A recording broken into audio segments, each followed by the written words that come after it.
So are you suggesting then that those filters are different for every single person and that they are maybe determined by the way we grew up, or how come that we all end up having different filters? Is it because of the influence of the environment, or? Yeah. Yeah. Well, yes. And yes, basically how we acquire these beliefs and values and other things that determine our internal representation state and physiology is what we've adopted mostly in the early years of our childhood. By age 7, most of your personality is kind of ingrained. And that means that the way you carve up the pie, if the pie is this great big field of information, of potential, of what could be outside of ourselves, what we do with that information is we carve it up. We take just a slice of it according to what we believe to be true. And that information is specific to each individual, because I got taught this and that and the next thing as a child, and Johnny next door got taught something else, and because he's just next door, we got taught similar things. We might have gone to the same school, but little Yin, somewhere in North China, got taught something completely different. And there'll be a whole lot of different things that Yin later on in life does inside their minds, and there'll be a whole lot of behaviors associated with that, very different from mine. And so myself and Yin will have totally different experiences in life. And quite often the situation is this stuff becomes self-fulfilling prophecies. So we experience more of that externally based on what we have inside. Which is why you see highly successful people, they have created alignments between their thoughts, feelings and behaviors.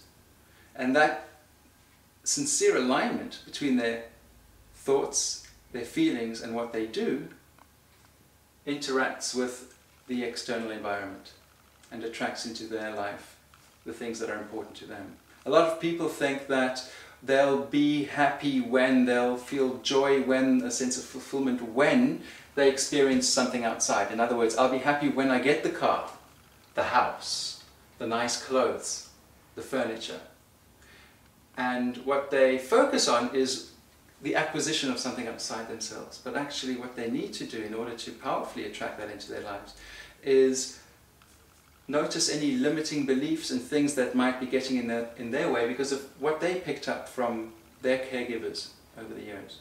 And as I said, by age 7, most of your personality was formed. And unless you've ever been curious, gone for therapy, coaching, or explored the self, you remain unconscious about those things. And you wonder why you're working as hard as your neighbor, and they're easily achieving all those things you're not. And the main difference is what you've got programmed inside your mind.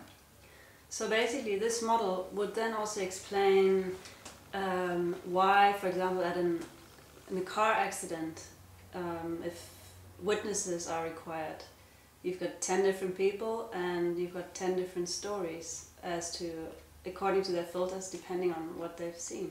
Or, for example, my sister and I, we've got a specific memory about something that happened maybe 20 years ago, and that memory is completely different. It's about the same thing, but this would then be the filters that we have.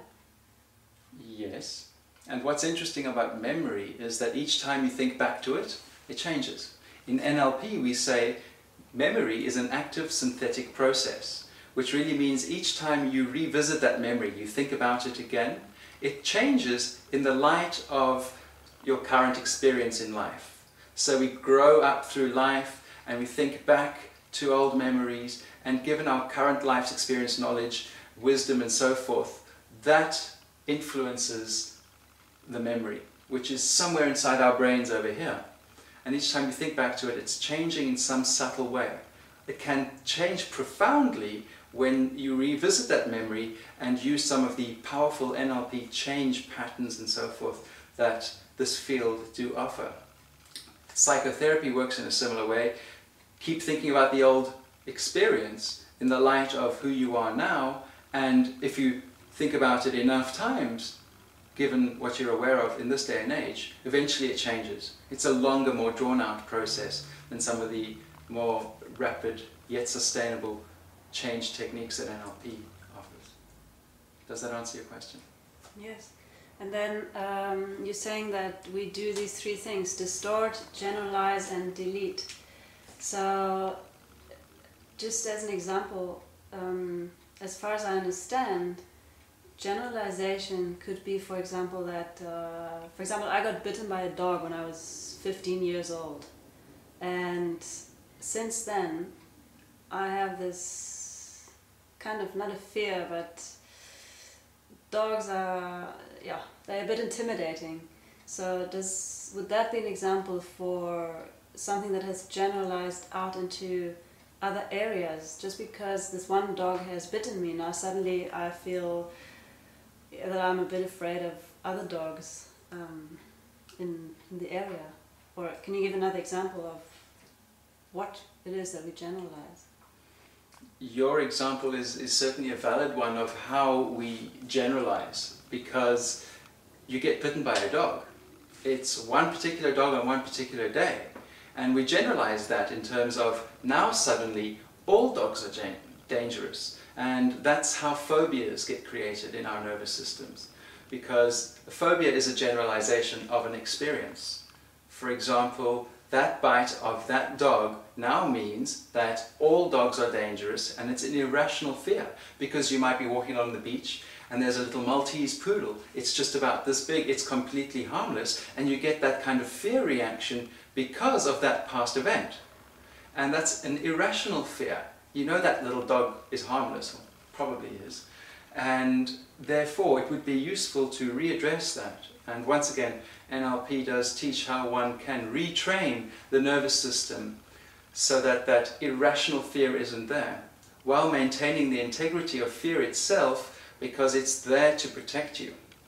There might be an extremely dangerous dog that's aggressive and it's running after you, and if we eliminated all fear, you'd stand there and be in a dangerous situation. So you'll have a reasonable level of fear, because it's part of what it means to be human. It's just that sometimes we have this irrational fear that doesn't serve us very well. So yes, that's how generalizations happen, and we can identify many other generalizations in life as well. For example, baby learns to walk, and the baby learns to walk through copying or modeling what others do, usually parents who are there seem to be walking, and eventually the baby starts to do that just through doing and copying.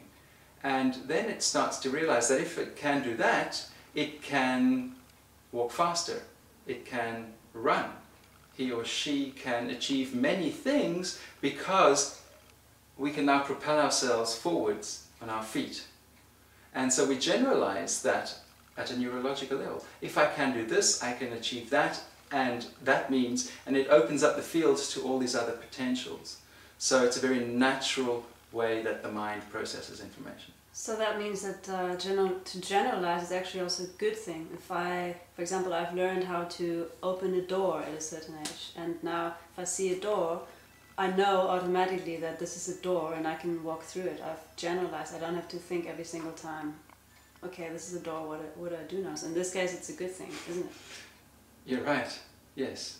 It's a good thing that our mind generalizes. It's just a problem when we've had an issue, an experience, something that's frightened us perhaps, and then that becomes an irrational fear late in life. Isn't that what usually happens in a relationship? We had one bad experience with a guy, and then comes the other guy, and we've got the same fear. We just think he's exactly the same. All guys, they all do that in the same way. I can never love again, my heart's been broken. Well, actually, yes, that would be another form of generalization. And once again, an example of how, when the mind does this generalization, it can either be useful or not useful. We're interested in healing, changing, transforming what's not useful, what we'd like to have healed or changed or transformed, when we identify generalizations that are not serving us. For the rest, it leads to unconscious competence in life and flow and ease and effortlessness. So there's really not an issue, or nothing that I think anybody would like to have done about that when it's working for us.